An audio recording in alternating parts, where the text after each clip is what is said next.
Hai kembali di Berkas Segara, sekarang kita dengarkan cerita silat dengan judul Bocah Sakti dari Lembah Sunyi. Selamat mendengarkan. Sambil tertawa-tawa, ia menghampiri Mayang Wangi, yang terbelalak melihat gerakan Jaka Wulung yang sangat gesit.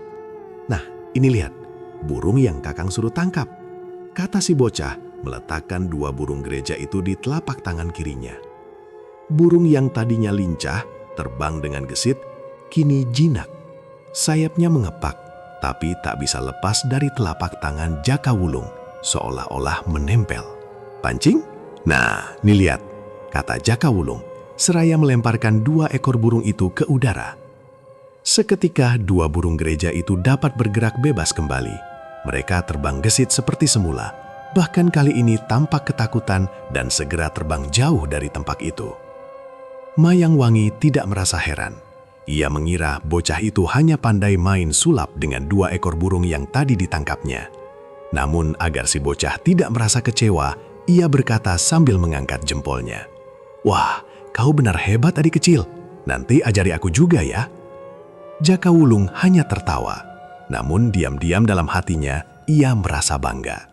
Pada malam harinya, ketika Mayang Wangi berbincang dengan ayahnya, orang tua itu bertanya, "Anak Wangi, bagaimana usahamu?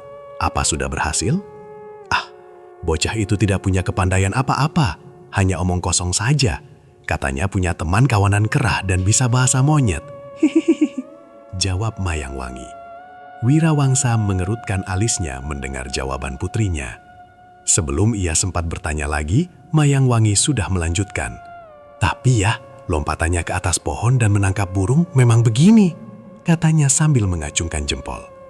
"Lompatan bagaimana? Coba ceritakan." Maka Mayang Wangi menceritakan bagaimana Jaka Wulung melompat ke atas pohon dan dalam sekejap sudah menangkap dua burung gereja. Kemudian burung-burung itu diletakkan di telapak tangannya dan tidak bisa terbang, seolah-olah kedinginan. Anak hitam itu mungkin hanya bisa sulap saja ya, tidak seperti dugaan ayah bahwa ia menyembunyikan kepandaian, kata Mayang Wangi menutup ceritanya. Namun ia terhenti ketika tiba-tiba Wirawangsa tertawa terbahak-bahak. "Ah, ayah menertawakannya. Memang lucu caranya menangkap burung dan menaruhnya di tangan, persis tukang sulap," kata Mayang Wangi ikut tertawa. "Tolol sekali kau ini," kata Wirawangsa kepada putrinya. Ucapan itu membuat Mayang Wangi terkejut. Jarang sekali ayahnya berkata seperti itu. "Ayah, kenapa kau bilang aku tolol?" tanyanya penasaran. "Anak Wangi, itu bukan ilmu sulap," kata Wirawangsa dengan wajah berseri. Bocah itu telah memperlihatkan ilmu tenaga lunak berhawa dingin. Satu ilmu yang tidak mudah dipelajari jika seseorang tidak memiliki tenaga dalam yang sangat kuat. Ia tertawa lagi. "Hahaha, dugaan ayah ternyata tidak meleset. Bocah itu luar biasa. Kau harus melayaninya dengan baik dan coba pancing kepandaian silatnya." Mayang Wangi melongo mendengar penjelasan itu. Jadi benar, bocah itu bukan tukang sulap seperti yang ia kira. Ia menjadi girang ketika ayahnya menyuruhnya mencoba memancing kepandaian Jaka Wulung dengan ilmu silat. Beberapa hari kemudian, pada suatu sore, Mayang Wangi mengajak Jaka Wulung ke lapangan latihan. Belum lama mereka berbincang, Wirawangsa datang menghampiri mereka. Mereka pun berbincang bertiga. Setelah beberapa lama, Wirawangsa berkata, "Anak Wangi, cuaca begini baik. Bagaimana kalau kita berlatih pedang?" "Bagus, bagus," seru Mayang Wangi sambil bertepuk tangan. "Ling Ling, ambilkan sepasang pedang latihan yang biasa kupakai dengan ayah." Pelayan itu segera berlari mengambilnya. Tidak lama kemudian ia kembali membawa dua batang pedang. Satu pedang dipegang oleh Mayang Wangi, satu lagi diberikan kepada ayahnya. Sambil melirik Jaka Wulung yang duduk santai, ia berkata, "Adik kecil, kau lihat kakang putrimu bermain pedang. Kau nonton saja di situ." Sementara itu, Wirawangsa sudah bersiap. Ia mengedipkan mata kepada putrinya, memberi tanda agar ia bertarung sungguh-sungguh. Pertarungan pun dimulai. Mula-mula gerakannya perlahan, tetapi lama-lama semakin cepat dan seru. Ilmu pedang kembang bue dimainkan dengan sangat indah. Banyak jurus berbahaya dipertunjukkan hingga sepasang pedang berkelebat seperti sambaran kilat. Ling Ling dan Lan Lan yang menonton tampak kagum dan beberapa kali bertepuk tangan.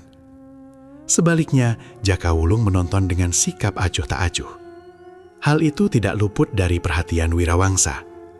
"Sudah, Sampai di sini saja, kata Wirawangsa sambil melompat keluar dari arena.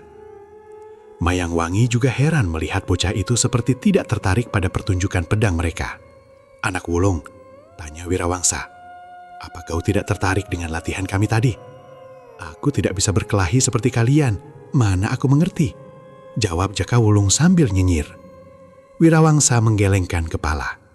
Diam-diam ia mengedipkan mata kepada putrinya. Anak Wulung tidak bisa main pedang, coba kau ajari dia. Ayah ada urusan, kalian berdua saja yang teruskan latihan. Setelah berkata begitu, Wirawangsa pergi meninggalkan mereka. Mayang Wangi mendekati Jaka Wulung. Adik kecil, mari aku ajari kau bermain pedang supaya nanti tidak dihina orang, katanya sambil menarik tangan bocah itu ke tengah lapangan. Nah, ini pakai pedangku, aku pakai pedang ayah. Ia memberikan pedangnya kepada Jaka Wulung, sementara ia sendiri mengambil pedang milik ayahnya. Ketika mereka sudah saling berhadapan, Jaka Wulung berkata, tadi aku tidak ingat bagaimana kakak memainkan pedang. Coba sekarang tunjukkan sekali lagi. Agak jengkel Mayang Wangi menghadapi bocah yang banyak bicara ini. Sambil memutar pedangnya ia berkata, nah, lihat baik-baik. Ia memainkan jurus ilmu pedang kembang bue. Jurus pertama adalah kembang bue mekar menghadap rembulan. Pedangnya menusuk ke depan, lalu bergerak cepat ke kanan dan ke kiri. Kemudian disusul dengan jurus harumnya bunga bue memenuhi taman. Salah satu jurus yang paling disukai Mayang Wangi. Pedangnya menari indah berkelebat seperti kilat. Tubuh gadis itu yang ramping seolah-olah diselimuti cahaya pedang yang bergerak gemilang. Jaka Wulung tampak tersenyum-senyum. Kakang Putri Wangi, hebat permainan pedangmu. Sayang aku tidak dapat melayani kau. Aku ngeri melihat pedangmu menyambar-nyambar. Bisa-bisa leherku putus oleh jangan main-main. Bersamaan dengan ucapannya itu, tiba-tiba tubuh Jaka Wulung menghilang dari hadapan Mayang Wangi, sehingga pedang gadis itu hanya menyabat angin.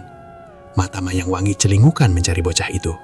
Sementara itu, Ling Ling dan Lan Lan menutup mulut mereka untuk menahan tawa, sebab saat itu Jaka Wulung ternyata sudah berdiri di belakang Mayang Wangi sambil menjulurkan lidahnya dengan gaya sangat lucu. Melihat gadis itu kebingungan mencari dirinya, Jaka Wulung berkata, Kakang Putri Wangi, aku ada di sini. Mayang Wangi cepat berbalik. Benar saja, bocah nakal itu sudah berdiri di belakangnya. Setan kecil, kata Mayang Wangi sambil tertawa girang. Kau membohongi kakang putrimu ya? Habis leherku mau disabet pedang, siapa yang mau diam saja? Jawab Jaka Wulung sambil memegangi lehernya dengan gaya lucu. Ucapan itu membuat Mayang Wangi, Ling Ling dan Lan Lan tawa bersamaan. Suasana lapangan latihan pun menjadi ramai oleh tawa mereka.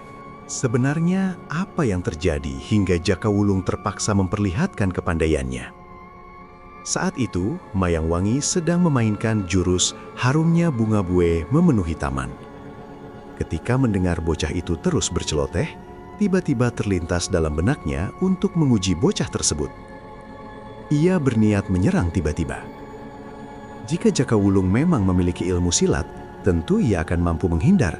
Tetapi jika tidak, paling-paling ia hanya terkena bagian tumpul pedang. Maka ketika memutar pedangnya, diam-diam Mayang Wangi membalik pedang itu, sehingga bagian punggungnya saja yang digunakan. Dengan jurus cepat seperti kilat, ia membabat ke arah leher Jaka Wulung. Namun dalam sekejap, secara naluriah, Jaka Wulung menggunakan ilmu bayang tanpa jejak. Tubuhnya menghilang dari hadapan Mayang Wangi. Gadis itu sampai terperanjat. Dalam hatinya ia berseru kagum. Percobaannya berhasil. Bocah itu memang memiliki kepandaian luar biasa seperti dugaan ayahnya. Anak kecil, kau jangan suka membual, kata Mayang Wangi setelah tertawa. Sekarang rahasiamu sudah ketahuan, kau mau bilang apa? Jaka Wulung hanya tertawa nyengir. Tiba-tiba ia merasakan angin tajam menyambar dari belakang. Tangan kanannya menyampok ke belakang, tangan kirinya terangkat, lalu tubuhnya berputar. Tahu-tahu sebuah benda sudah tergigit di mulutnya. Ia melihat seorang penyerang gelap melompat dari balik pohon hendak melarikan diri. Benda di mulutnya ia tiup sambil berkata, "Pelan-pelan saja jalannya sahabat." Orang itu menjerit dan jatuh terduduk di tanah. Tubuhnya menggigil kedinginan. Jaka Wulung hendak melompat mengejar, tetapi dari balik pepohonan muncul 5 orang yang langsung mengepungnya. Kelima orang itu bertubuh tinggi besar dan berwajah bengis. Namun Jaka Wulung tetap tenang. "Para paman," katanya santai, "aku tidak bermusuhan dengan kalian. Kenapa kalian ingin menangkapku?" "Hahaha," tertawa seorang yang berjanggut panjang. Anak kecil, kau anaknya Kicugiri bukan? Aku tidak kenal siapa itu Kicugiri, jawab Jaka Wulung tenang. Tidak peduli kau anaknya atau bukan, kata orang itu lagi. Kami harus menangkapmu, kau sudah mempermalukan perguruan Cenggi. Oh, jadi kalian orang-orang perguruan Cenggi, tanya Jaka Wulung. Kalau benar kau mau apa? Aku hanya bertanya saja, jawab Jaka Wulung santai sambil meremas benda di tangannya. Ternyata benda itu 2 buah panah kecil yang tadi ia tangkap dari penyerang gelap. Kelima orang itu terbelalak melihatnya. Panah kecil itu terbuat dari logam keras, tetapi di tangan Jaka Wulung diremas seperti adonan tepung. Dalam sekejap panah itu hancur menjadi bubuk. Maju semua, bentak si berjanggut panjang. Dengan agak ragu mereka maju mengepung. Aku cuma satu bocah, kata Jaka Wulung sambil tersenyum. Kalau nanti kalian kalah oleh anak kecil, jangan salahkan aku berbuat kurang ajar. Ucapan itu membuat mereka semakin marah. Anak sombong, lebih baik kau menyerah. Kami akan membawamu menghadap ketua perguruan, kata salah seorang. Buat apa aku menghadap ketua kalian? Jawab Jaka Wulung acuh. Sementara Jaka Wulung tetap santai, Mayang Wangi, Lingling dan Lanlan justru diliputi kecemasan. Walaupun tadi mereka melihat kepandaian Jaka Wulung, tetap saja ia hanya seorang bocah menghadapi 5 jago dunia persilatan. Apalagi semua orang itu membawa senjata tajam. Mayang Wangi juga heran, bagaimana orang-orang itu bisa masuk ke halaman rumah mereka? Kemana ayahnya? Mengapa Wirawangsa tidak muncul? Karena khawatir, akhirnya Mayang Wangi memberanikan diri. Ia melompat ke dekat Jaka Wulung. Adik kecil, jangan takut, kakang putrimu datang membantu. Jaka Wulung menoleh sambil tersenyum. Kakang Putri Wangi, tenang saja menonton. Lihat adikmu membuat para paman ini menangkap angin. Omong kosong, bentak si berjanggut. Lihat kami tangkap kau. Kelima orang itu maju mendekat. Ketika jarak tinggal 4 langkah, tiba-tiba Jaka Wulung tertawa keras. Tubuhnya berputar seperti gasing. Perlahan-lahan tubuhnya tampak melayang ke atas seperti asap. Kelima orang itu terpana menatapnya. Namun tiba-tiba lutut mereka serentak lemas dan roboh ke tanah. Pada saat yang sama, sepotong baju jatuh dari udara. Ternyata yang melayang tadi hanyalah baju Jaka Wulung. Sementara bocah itu sendiri sudah bergerak cepat di bawah, menotok titik lutut masing-masing lawannya. Setelah memakai kembali bajunya, Jaka Wulung berjalan santai ke arah Mayang Wangi. Gadis itu berdiri tertegun. Lingling dan Lanlan juga melongo tak percaya. Apa yang mereka lihat barusan benar-benar seperti sulap. Padahal semua itu dilakukan oleh seorang bocah kecil. Sungguh kejadian yang menakjubkan. Termasuk orang-orang kasar yang telah menjadi korban totokan Jaka Wulung. Kakang Putri Wangi, kau mau diapakan orang-orang jahat ini? Tanya Jaka Wulung. Mayang Wangi masih belum hilang dari rasa takjubnya. Ia hanya memandang bocah itu dengan mata berkaca-kaca karena girang menyaksikan ilmu sakti Jaka Wulung. Kenapa kau menangis, Kakang Putri Wangi? Tanya Jaka Wulung kaget. Oh, adik kecil, aku menangis karena terlalu gembira. Kau selamat. Sekarang kakang mau diapakan mereka? Adik kecil, biarkan saja dahulu. Tunggu ayahku. Tahan. Tiba-tiba terdengar suara dari kejauhan hingga Mayang Wangi menghentikan kata-katanya. Yang datang ternyata Wirawangsa. Begitu orang tua itu tiba, Mayang Wangi cepat berkata, Ayah, orang-orang ini... Tunggu, aku bicara dulu, potong Wirawangsa. Semua ini orang sendiri. Kejadian barusan sebenarnya gara-gara ayahmu. Mayang Wangi terkejut. Ayah? Tunggu dulu, aku belum selesai bicara. Wirawangsa kemudian menoleh kepada Jaka Wulung. Anak Wulung, harap kau jangan marah. Semua ini sebenarnya aku yang mengatur. Aku melihat kau selalu menyembunyikan kepandaianmu, sehingga aku menjadi tidak sabar. Kebetulan hari ini ketua perguruan Cenggi datang berkunjung bersama anak buahnya. Ia adalah sahabatku. Ketika aku menceritakan tentang dirimu, ia menjadi sangat tertarik. Ia menduga kau adalah bocah yang membuat cabang perguruan mereka di kampung Tonghong menjadi gempar. Karena itu, ia ingin mencoba kemampuanmu dengan panah salju miliknya, dibantu 5 anak buahnya. Percobaan itu ternyata berhasil membuka rahasiamu. Sekarang aku perkenalkan kau kepada sahabatku, Ki Panah Salju, ketua perguruan Cenggi.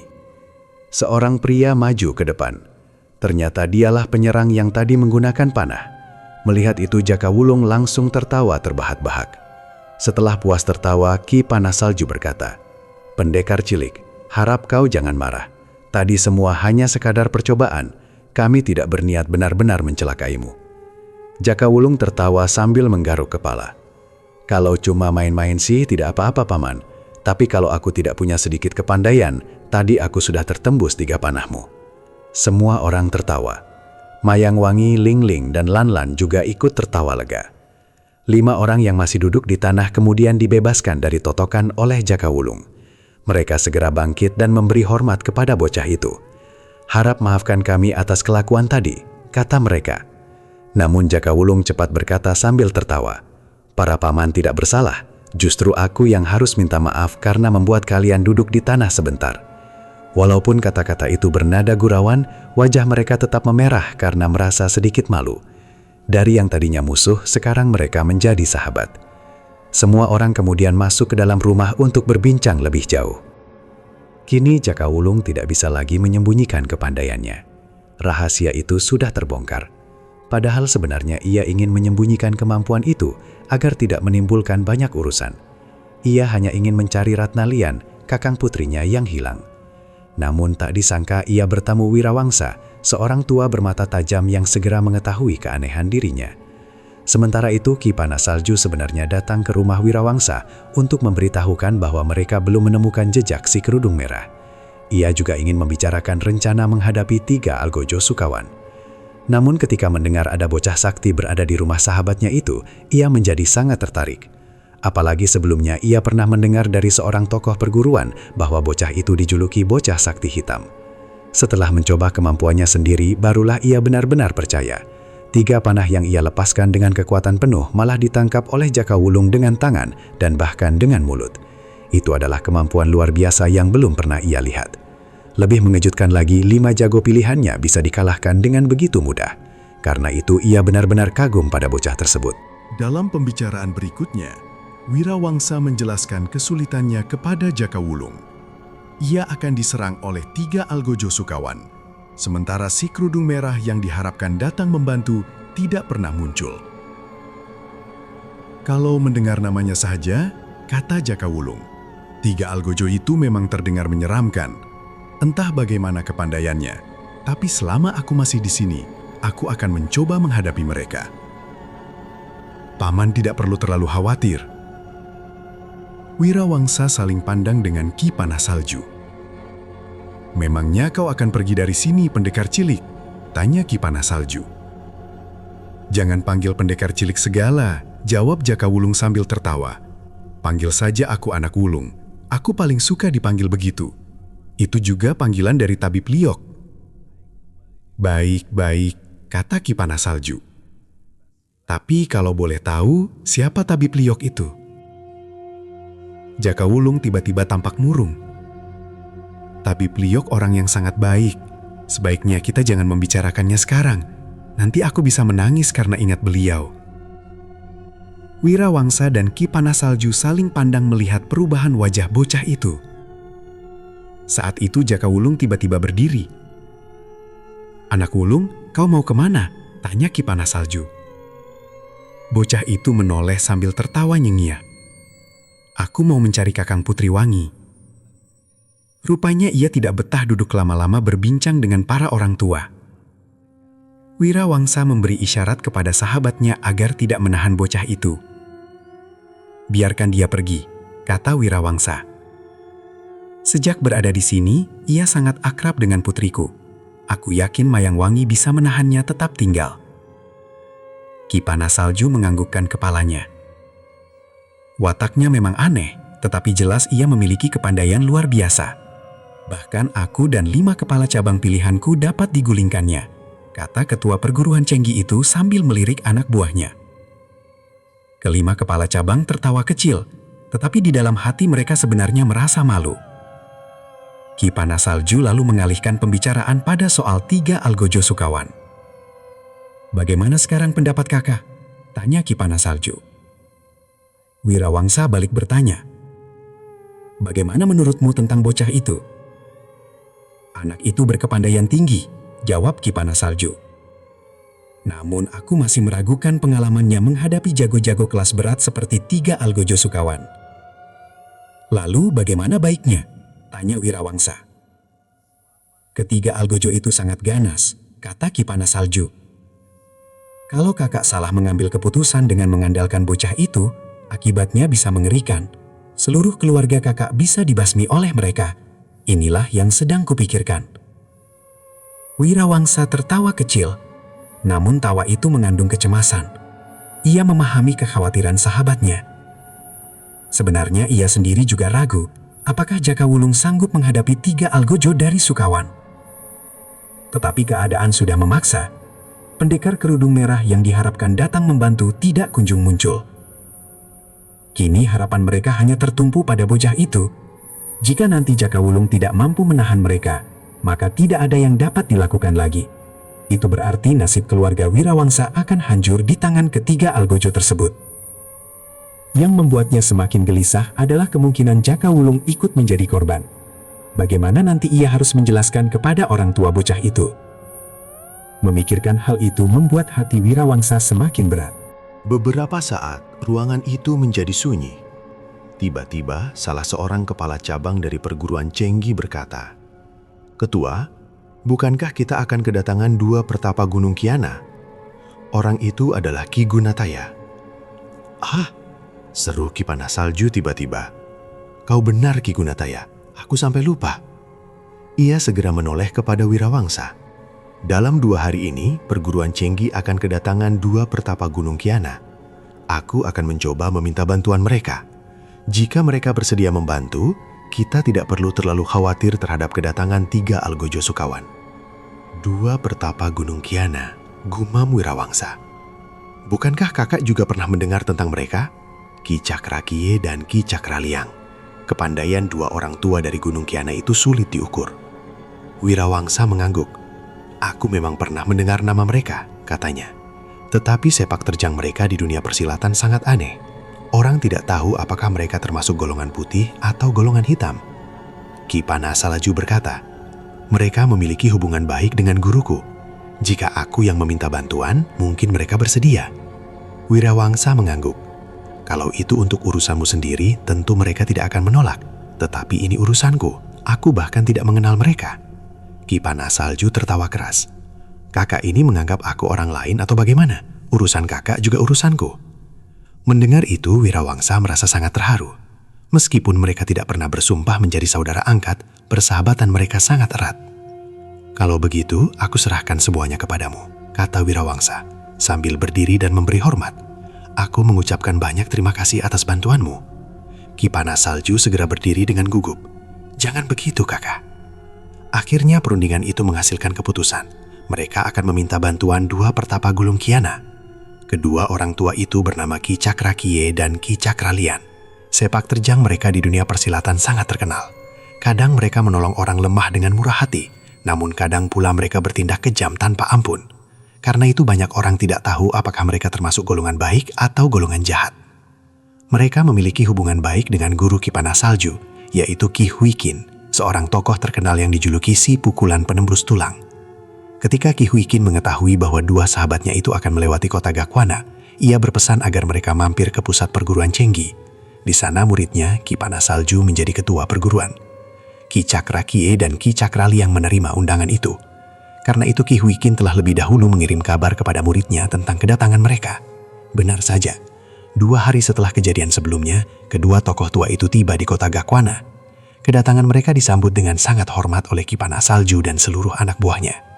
Dalam pembicaraan mereka, Ki Panas Salju menceritakan tentang kesulitan yang dihadapi sahabatnya, Wirawangsa, yang akan didatangi oleh 3 Algojo Sukawan.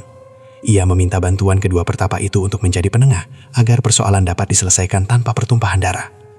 Setelah mendengar cerita itu, Ki Cakrakiye mengerutkan alisnya. "Untuk menjadi perantara kami tidak keberatan," katanya.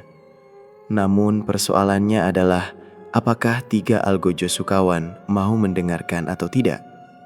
Biasanya mereka keras kepala dan tidak suka urusan mereka dicampuri orang lain. Jika begitu, akhirnya tetap akan terjadi pertempuran." Ki Panas Salju terdiam.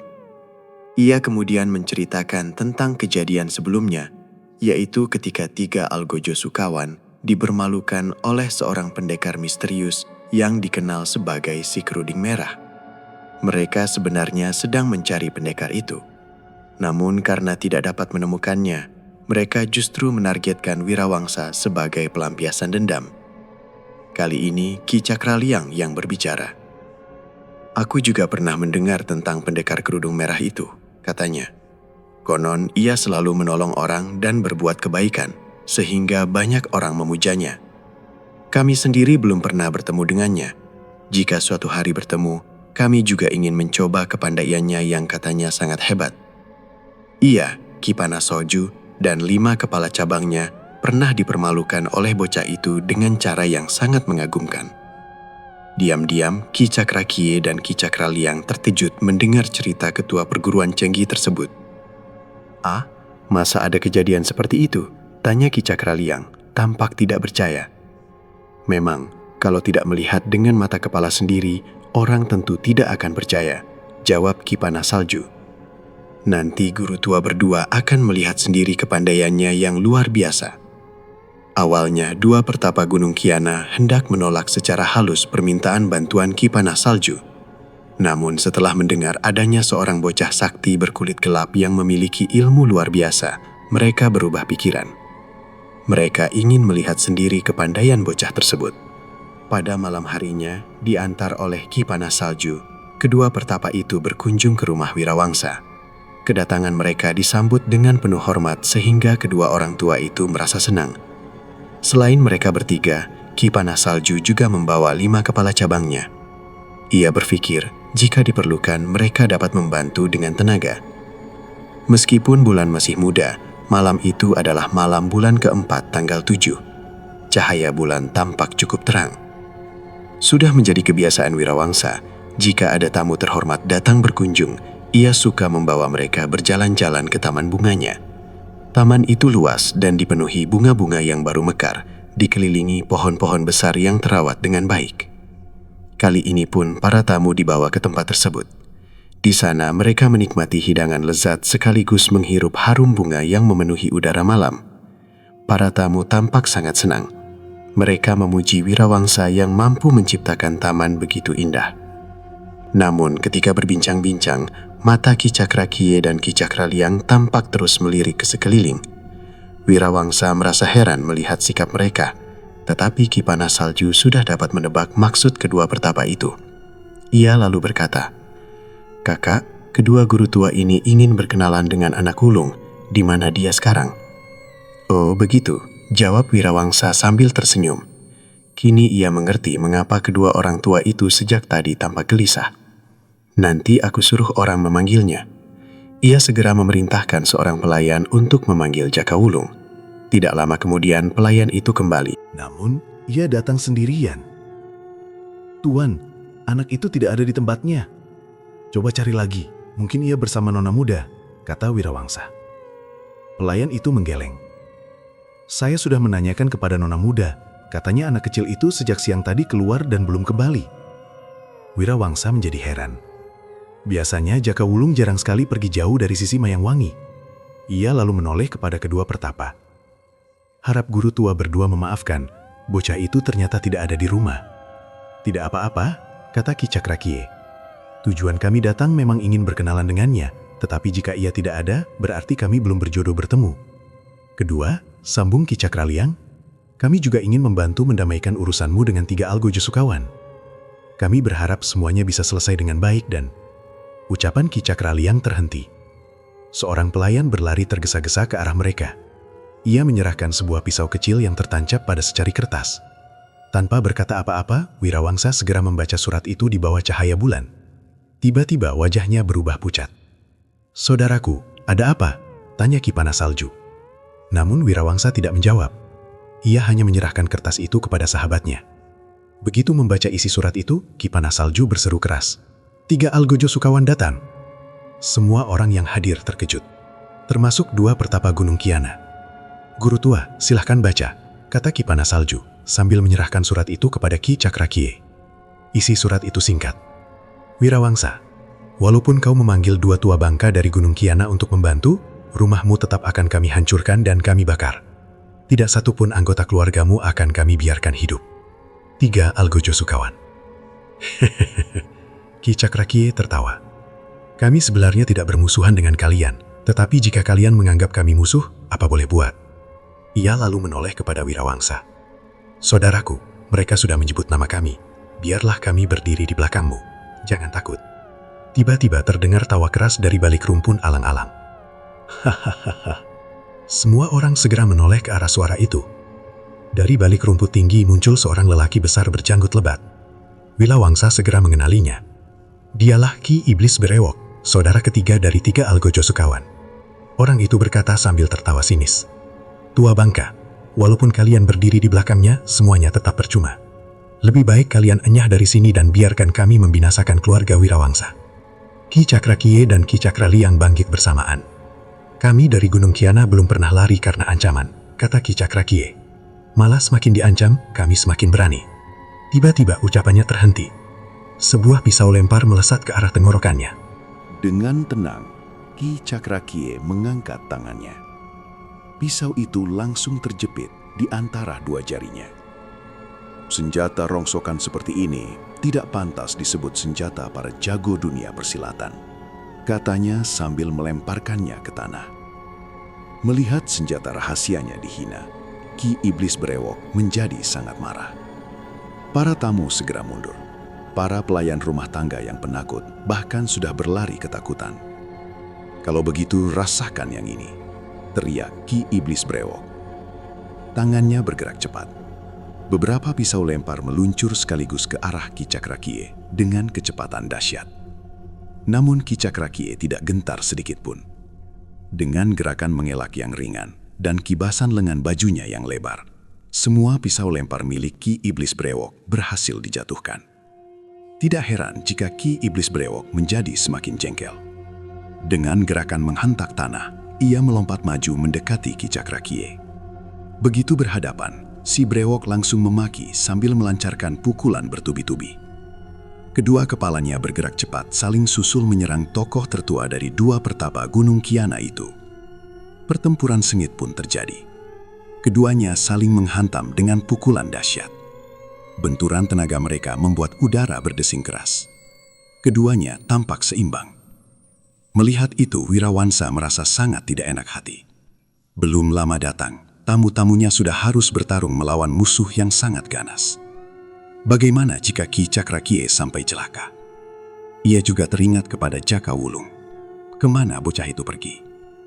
Padahal saat seperti inilah tenaga bocah sakti itu sangat dibutuhkan.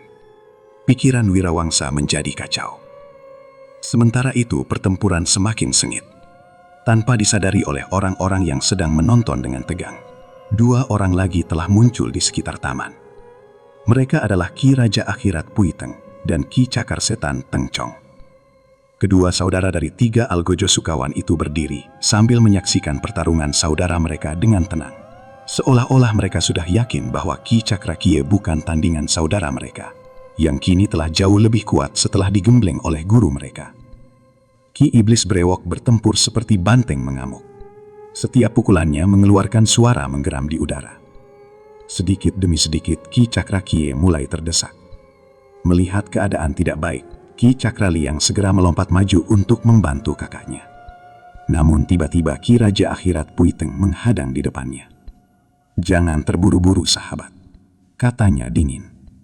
"Kalau ingin bermain-main, biar aku yang melayanimu." Ki Cakraliang sangat kusar. Tanpa banyak bicara, ia langsung menyerang. Ki Raja Akhirat Puiteng terkenal dengan pukulan yang sangat ganas.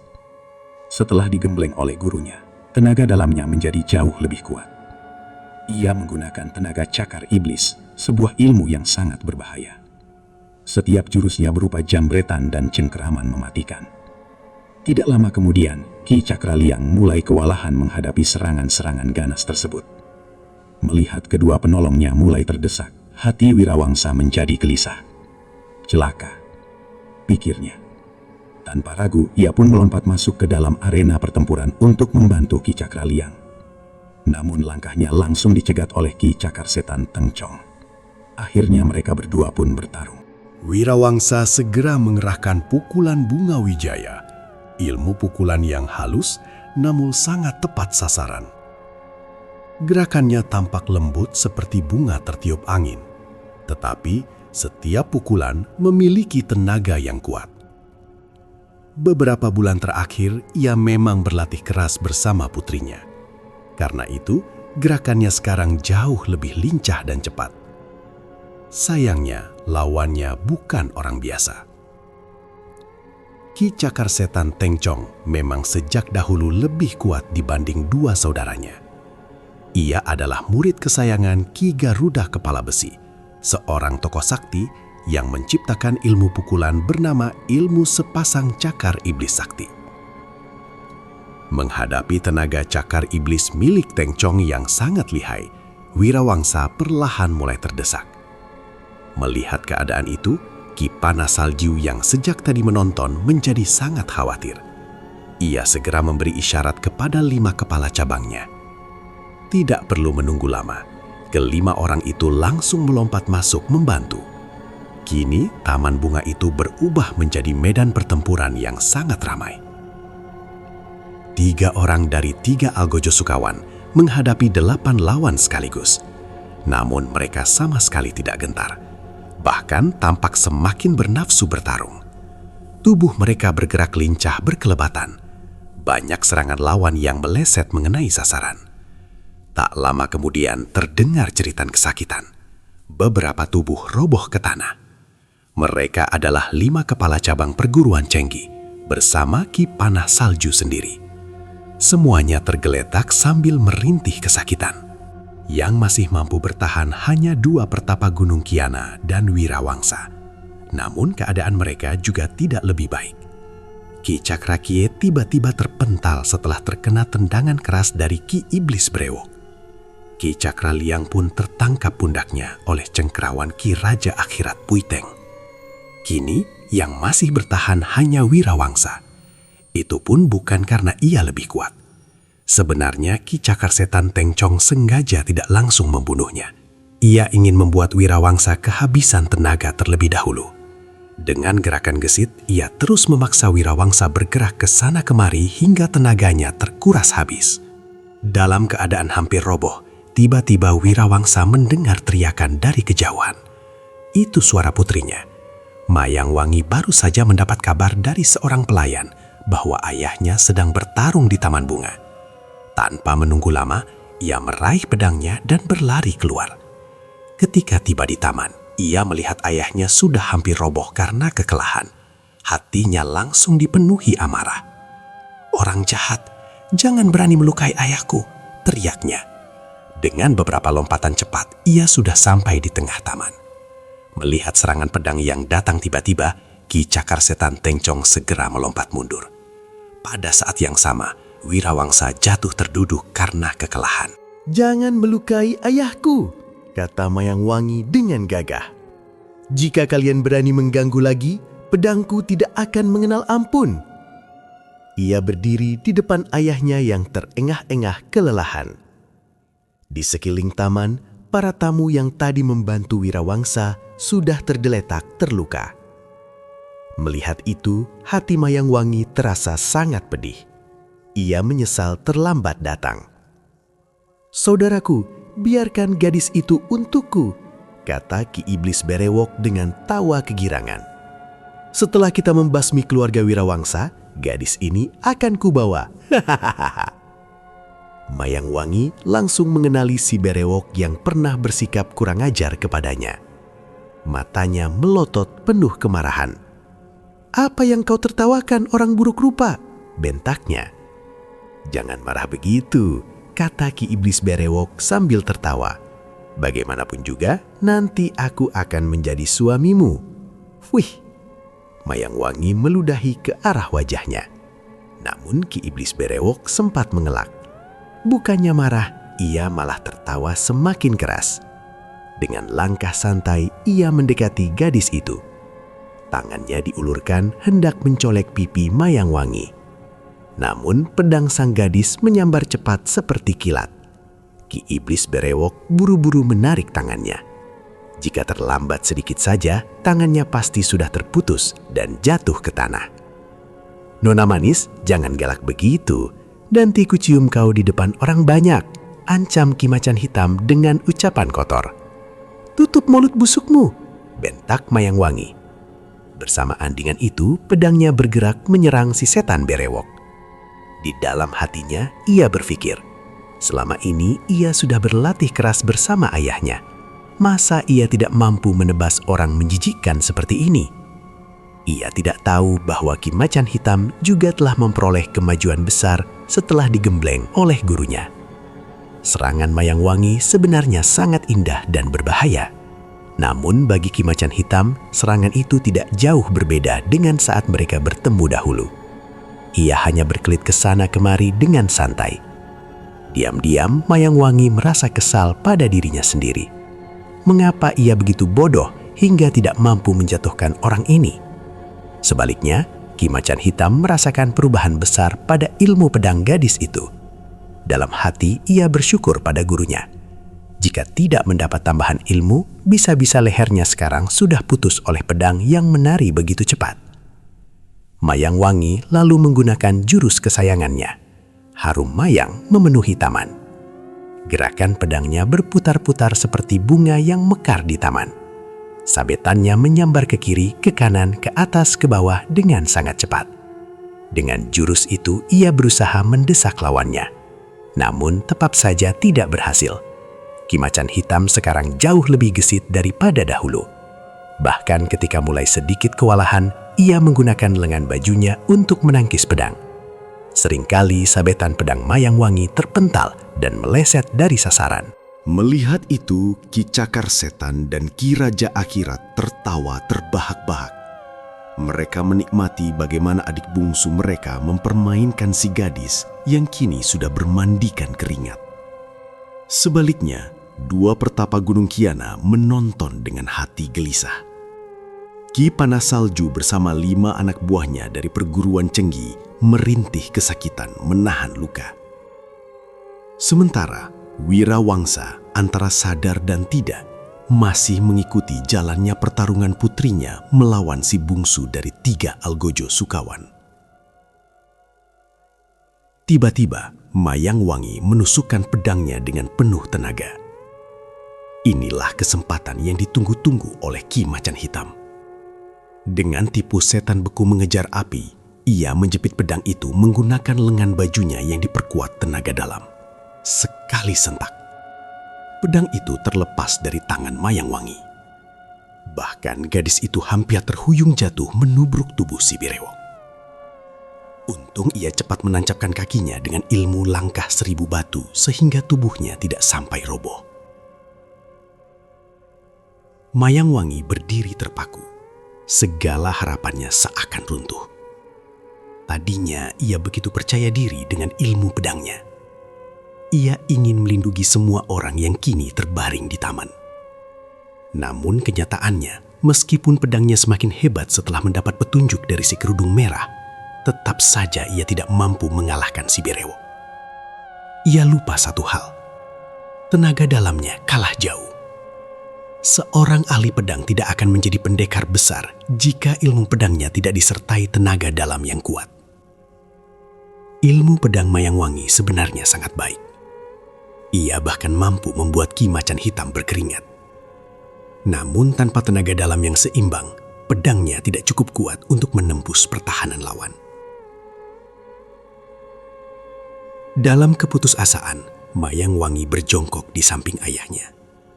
Ia memeluk Wirawangsa sambil menangis. "Oh ayah, anakmu yang celaka ini, semua ini terjadi karena aku. Ayah, ayah." Ia mengguncang tubuh ayahnya yang hanya terbaring lemah tanpa bergerak. Namun Ki Macan Hitam sama sekali tidak punya belas kasihan. Ia mendekati gadis itu sambil tersenyum menyeringai. "Nona manis, kalau saja aku tidak ingin menjadikanmu istriku, sudah lama aku cabut nyawamu. Sekarang jangan menangis, ikutlah denganku." Tangannya hampir saja mencengkeram dengan gadis itu. Namun tiba-tiba, "Tahan, tahan, aku datang," suara teriakan itu terdengar dari belakang rumah. Ki Macan Hitam seketika menghentikan gerakannya. Dalam sekejap saja, seseorang sudah berdiri di hadapan 3 algojo sukawan. Seorang bocah berwajah hitam. Tidak ada seorang pun yang melihat bagaimana ia bergerak. Baru saja suaranya terdengar, tahu-tahu orangnya sudah berada di sana. Dialah Jaka Wulung. Melihat bocah itu, Ki Macan Hitam tertawa keras. Anak kecil, pantas sekali kalau kau jadi anakku. Sama-sama hitam. Jaka Wulung menyeringai. Bagus juga, tapi lebih cocok kalau kau jadi pelayanku. Mata Ki Macan Hitam langsung mendelik marah. Hei bocah, enyah dari sini. Bentak Ki Raja Akhirat. Kenapa aku harus pergi? Tanya Jaka Wulung santai. Di sini bukan urusan anak kecil, ini urusan orang dewasa. Tiba-tiba Jaka Wulung tertawa keras. Tawanya memang tidak sekeras orang dewasa. Namun anehnya, suara itu terasa memekakan telinga. Getarannya seakan masuk ke dalam dada. 3 algojo sukawan langsung terkejut.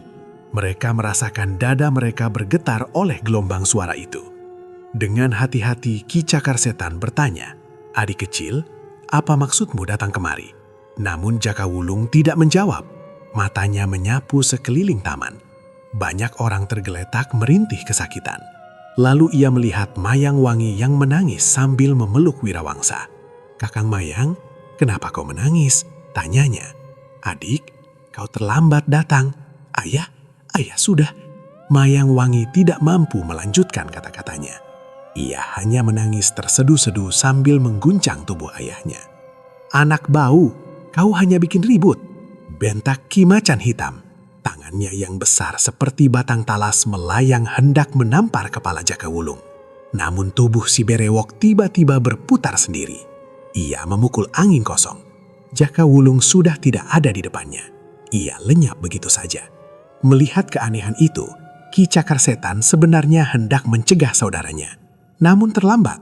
Ki Raja Akhirat yang berangasan sudah bergerak cepat. Dalam sekejap ia meloncat dan mencengkram kedua pundak Jaka Wulung, yang entah sejak kapan sudah berdiri di belakang Ki Macan Hitam. Celaka, pikir Ki Cakar Setan dalam hati. Belum sempat ia membuka mulut untuk mencegah kakaknya bertindak kasar.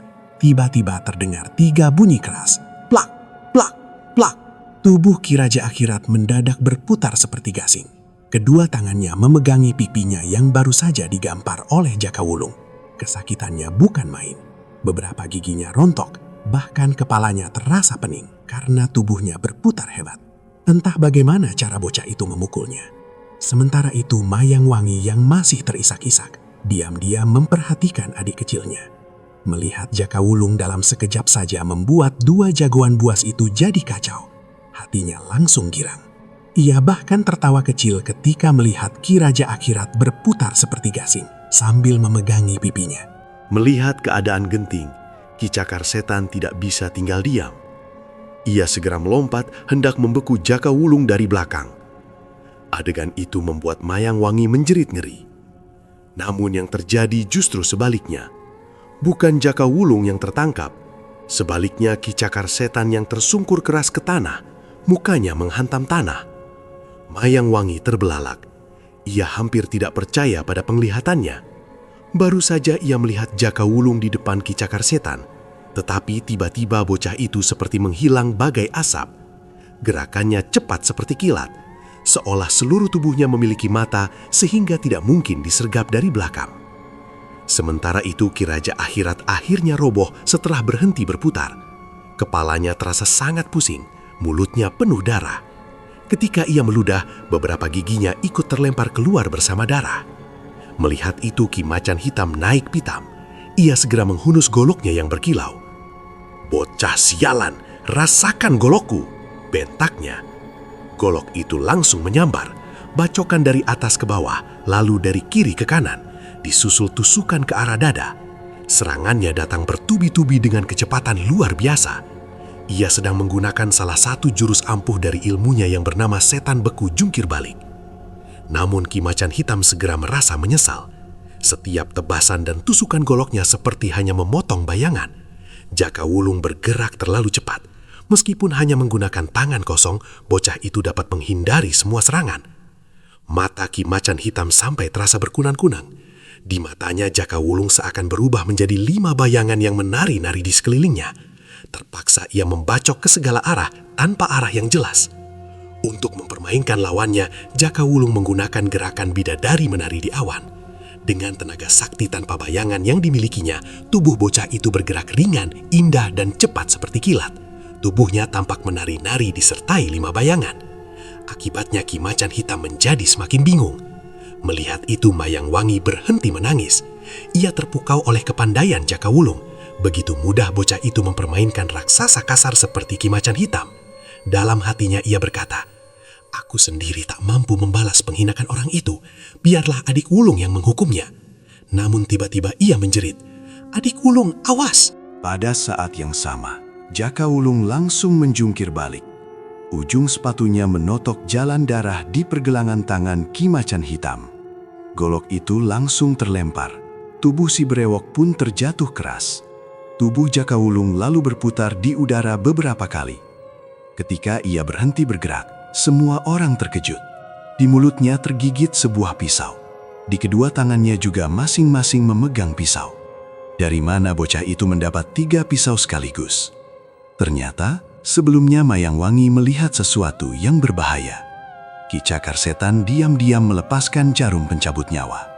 Sementara Ki Raja Akhirat melemparkan pisau terbang. Kedua senjata rahasia itu meluncur bersamaan menuju Jaka Wulung. Itulah sebabnya Mayang Wangi menjerit memperingatkan. Namun bocah itu sudah menghindar dengan jungkir balik. Ia menendang tangan Ki Macan Hitam hingga goloknya terjatuh. Lalu tubuhnya berputar dan melesat ke sana kemari. 2 pisau ia tangkap dengan tangan. 1 lagi ia gigit dengan mulut. Ketika ia kembali berdiri di tanah, gayanya terlihat sangat lucu. Pisau tergigit di mulutnya seperti orang tersenyum. 2 pisau di tangannya diacung-acungkan, namun hanya sebentar. Pisau di tangan kirinya tiba-tiba dilempar. Sret! Pisau itu menancap di telinga Ki Macan Hitam. Si brewok menjerit keras. Daun telinganya terpotong dan jatuh ke tanah. Lalu pisau yang tergigit di mulut Jaka Wulung ditiup keluar. Hus! Pisau itu menyambar telinga kanan Ki Cakar Setan. Ia pun menjerit kesakitan. Daun telinganya ikut terpotong. Kini tinggal 1 pisau di tangan kanan Jaka Wulung. Pisau itu membuat Ki Raja Akhirat gemetar ketakutan. Bocah berwajah hitam itu menatapnya dingin. Kemudian ia mendongak ke langit dan tertawa keras. Tawanya membuat telinga 3 algojo Sukawan terasa berdenging. Setelah itu ia menatap kembali Ki Raja Akhirat. "Kau paman jahat," katanya. "Biarlah hukumanmu begini saja." Pisau di tangannya langsung meluncur. Dengan dorongan tenaga dalam, pisau itu melesat sangat cepat. Dalam sekejap sudah menancap di mata kiri Ki Raja Akhirat. Orang itu menjerit sambil memegangi matanya yang berlumuran darah. Kini 3 algojo Sukawan benar-benar kalah telak. 2 orang kehilangan telinga, sementara Ki Raja Akhirat menjadi buta. Mereka tidak lagi berani melawan Jaka Wulung. Dengan memapah kakaknya yang buta, Ki Cakar Setan dan Ki Macan Hitam segera melarikan diri.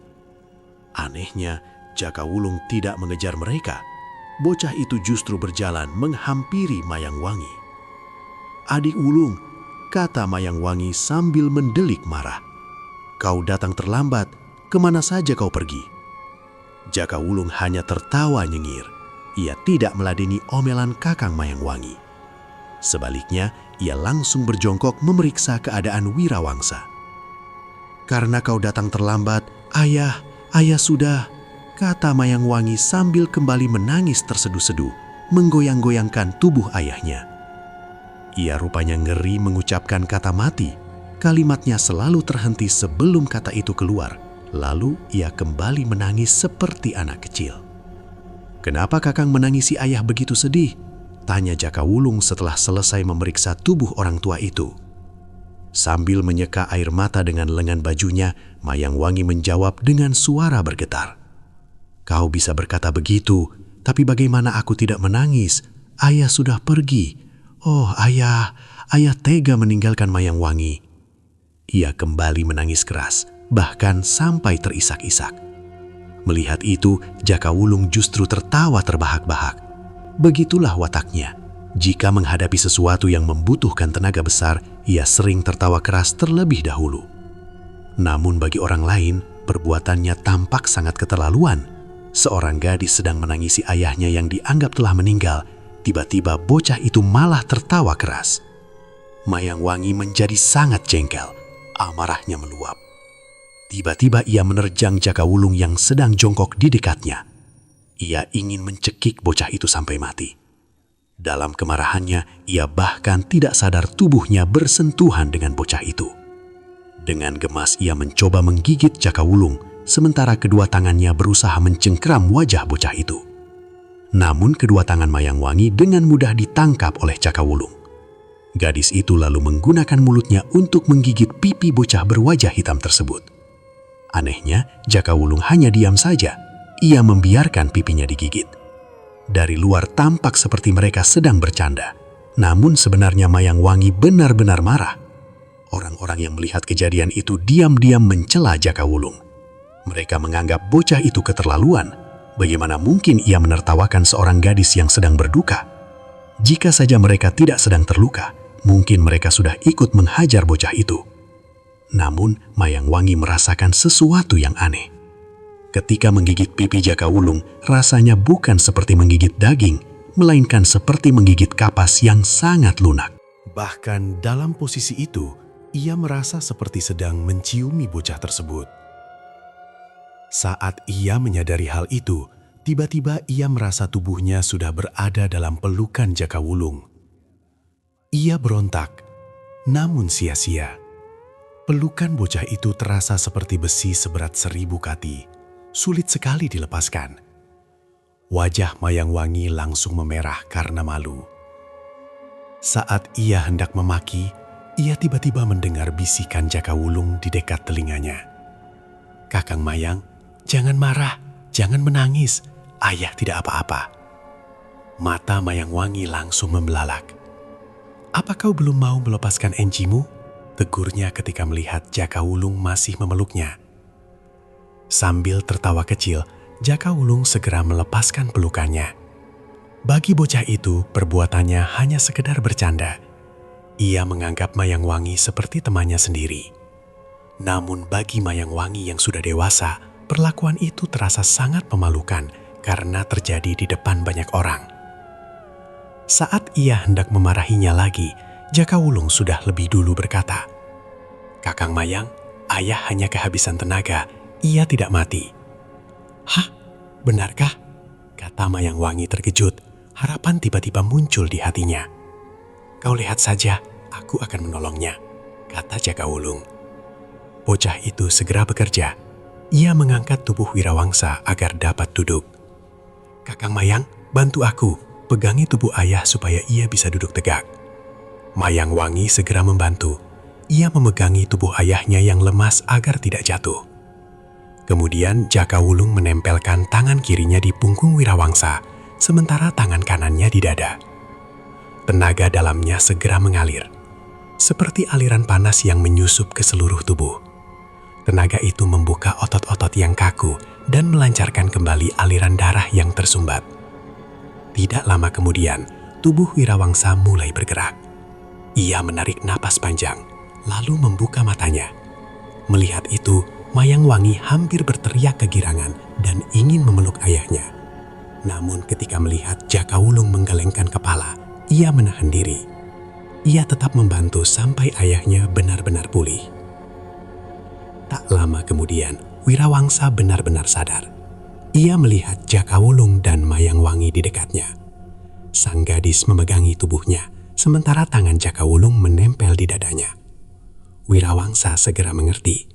Bocah itu sedang menolongnya dengan tenaga dalam yang luar biasa kuat. Ia merasakan hawa panas mengalir ke seluruh tubuhnya dan kekuatannya perlahan kembali. "Anak-anak, terima kasih atas pertolongan kalian," kata Wirawangsa. Mayang Wangi menoleh pada Jaka Wulung. Bocah itu mengangguk pelan, tanda ia boleh bicara. Gadis itu langsung memeluk ayahnya. Ayah sudah sembuh.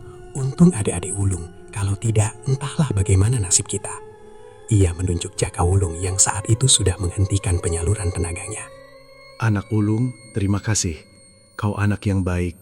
Semoga selalu mendapat perlindungan dari Yang Maha Kuasa, kata Wirawangsa sambil bangkit dari duduknya dengan bantuan Mayang Wangi. Setelah melihat ayahnya bisa berdiri dengan baik, gadis itu merapikan rambutnya yang berantakan. Saat merapikan pakaiannya, ia melirik pada Jaka Wulung yang sedang tertawa kecil. Ia sempat melotot sebentar, namun kemudian ia tersenyum. Kini ia sadar bahwa perbuatan Jaka Wulung tadi bukanlah tindakan kurang ajar.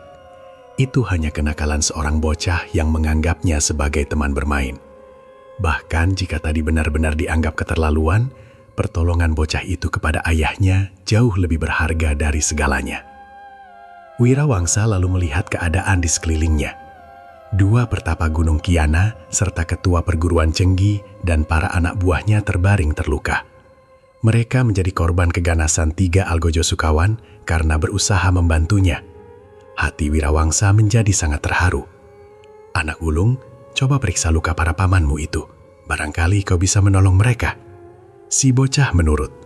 Yang terluka parah ternyata Ki Jaya Lelana dari 2 pertapa Gunung Kiana. Tulang sambungan pundak kirinya remuk karena dicengkram Raja Iblis Puyuh Tenggara. Sedangkan Ki Surya Kencana, sang kakak seperguruannya, tidak terlalu parah. Ia hanya terkena tendangan Ki Macan Hitam. Sementara itu ketua perguruan Cenggi dan 5 anak buahnya hanya mengalami luka ringan. Mungkin karena ketakutan, mereka tidak berani maju lagi dan pura-pura merintih kesakitan ketika dijatuhkan. Sementara Jaka Wulung memberi pertolongan kepada mereka yang terluka, Mayang Wangi di lain pihak sudah berceloteh panjang lebar. Ia menceritakan bagaimana Jaka Wulung menghajar 3 jago jahat dari Sukawan dan merobohkan mereka satu persatu. Ketika Jaka Wulung datang tadi, Wirawangsa sudah jatuh pingsan sehingga tidak menyaksikan pertempuran itu. Sambil mengangguk-anggukan kepala, diam-diam Wirawangsa merasa sangat kagum akan kesaktian bocah tersebut. Bocah sakti wajah hitam.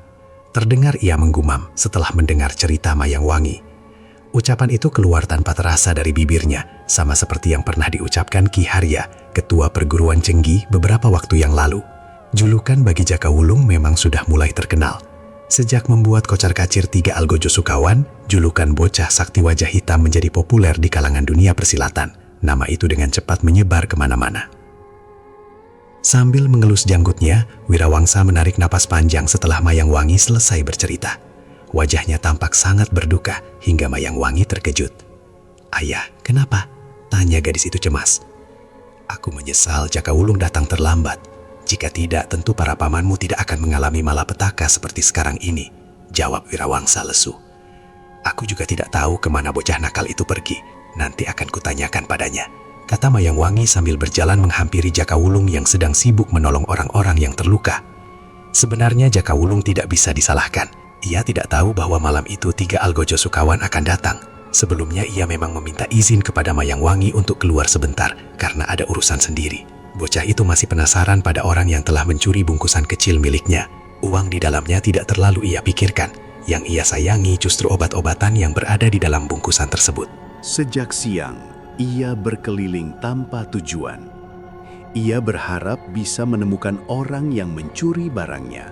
Ketika hari mulai remang-remang, ia melihat seseorang yang tidak sengaja bertabrakan dengannya. Orang itu bertubuh kurus kecil, namun sangat gesit. Wajahnya seperti kera dan tawanya terasa tidak enak dilihat. Melihat orang itu tampak ketakutan lalu menjauh dengan cepat, Jaka Wulung langsung curiga. Mungkin orang inilah yang mencuri bungkusan kecilnya. Ia pura-pura tidak memperhatikan, tetapi diam-diam mengawasi kemana orang itu pergi. Ia melewati beberapa lapangan dan tikungan untuk menguntit orang mencurigakan tersebut. Ketika sampai di sebuah jalan yang berbelok ke belakang sebuah kuil kecil, orang itu tiba-tiba menghilang. Jaka Wulung merasa heran, bagaimana orang itu bisa lolos dari pengawasannya? Ia berpikir sejenak, tidak mungkin salah.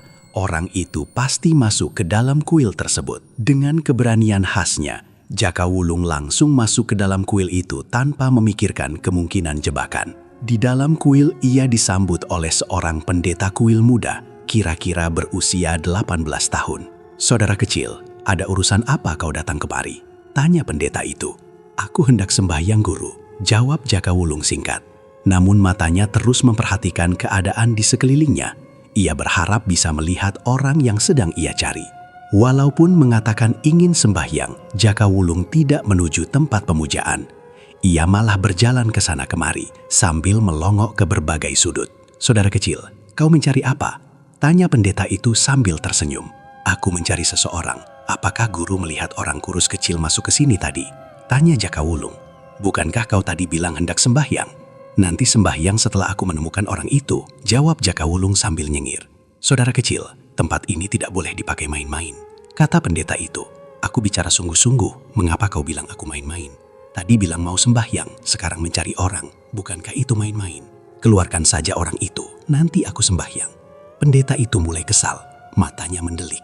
Ia menunjuk ke pintu. "Keluar, cepat keluar. Kau menyuruhku keluar, mudah saja, asal kau keluarkan orang yang bersembunyi di kuil ini," jawab Jaka Wulung. Pendeta itu semakin marah. "Aku Jaya Sagara, murid keempat dari Resi Cempakawening. Belum pernah aku bertemu tamu yang tidak tahu adat seperti kau," teriaknya sambil menepuk dada. "Baru murid keempat saja sudah sombong. Mau murid nomor 1 pun aku tidak takut," jawab Jaka Wulung santai. "Asal kau keluarkan orang yang kucari." Mendengar itu Jaya Sagara naik pitam. "Kau kira di sini tempat menyembunyikan maling?" bentaknya. Tangannya melayang hendak mencekik leher Jaka Wulung. "Hehehe, kau mau berkelahi?" kata bocah itu. Dengan mudah ia menangkap tangan pendeta tersebut. Sekali sentak, tubuh Jaya Sagara terjerembab ke depan. Keningnya menghantam meja altar hingga langsung benjol besar.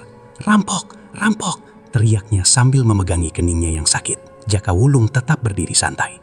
Dari berbagai arah bermunculan para pendeta berkepala gundul, masing-masing membawa tongkat kayu besar. Ia menghitung cepat, ada sekitar 15 orang. Namun orang yang ia cari tidak ada di antara mereka. Seorang pendeta yang lebih tua dari Jaya Sagara maju mendekat. Dengan wajah bengis ia membentak, "Anak kecil, kau mau merampok di sini? Untuk apa aku merampok kuil yang tidak ada harganya?" jawab Jaka Wulung santai. "Aku hanya ingin orang yang kucari. Keluarkan dia." "Siapa yang kau cari?" tanya pendeta itu. "Hehe, kau juga mau pura-pura tidak tahu," kata Jaka Wulung tidak senang. "Ini yang namanya tidak tahu," bentak pendeta itu. Tongkatnya langsung diayunkan untuk menghantam kepala Jaka Wulung. "Bagus," kata bocah itu. Ia berkelit ke samping. Ketika tongkat lewat, ia melangkah maju. Jari telunjuknya menotok lengan si pendeta. Pendeta itu menjerit seketika. Tubuhnya langsung roboh tak berdaya.